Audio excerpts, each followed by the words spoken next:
The soothing tongue is a tree of life, but a perverse tongue crushes the spirit. How many of you have ever been hurt by what somebody said before? And even hurt in ways that they had no idea that they were going to do so. Now, how many of us have hurt other people in ways that we never intended?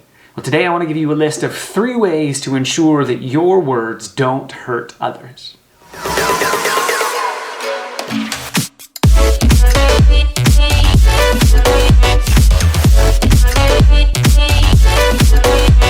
Now, there are going to be times when what we say is going to hurt somebody, no matter how many times we try to follow certain rules or guidelines to avoid doing so unintentionally. But that's the point. I think that it's unintentional. And there are a few guidelines that can help us prevent that kind of thing from happening.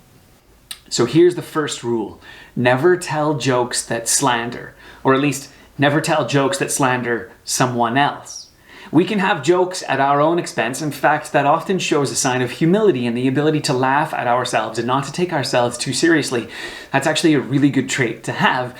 But when we tell jokes that slander someone else, or we make fun of another gender or another race or whatever, anything that you can separate yourself from, if you can say, I'm not them or I'm not like them and they are funny because of this, well, that's a joke that slanders that other person. And even if it's done in context that everybody knows, there's still ways in which that can hurt other people. How many of us have been on the end of a joke that slanders and somebody doesn't realize that we're a part of that, and yet they make this joke, they make this comment, and it hurts us deeply. Now, the second rule is this: never criticize in public, in front of other people. We don't have to hold to this one religiously or slavishly, but we do have to make sure that if there are ways in which we're going to criticize what somebody else does or the things that they have done, we need to be able to do so ensuring that we have talked to that person in private beforehand, that we've had a good discussion about it, and then if it does come up in public, well, that's fine, then we can have that conversation. But then we also make sure that the others around the table or wherever it is that we are understand that we've already had that conversation with that other person.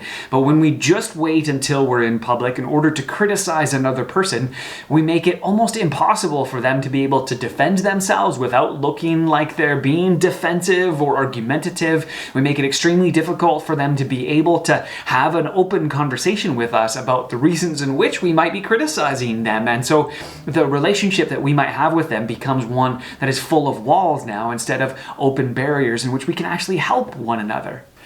And the third one I think is really important, particularly in this day and age of social media.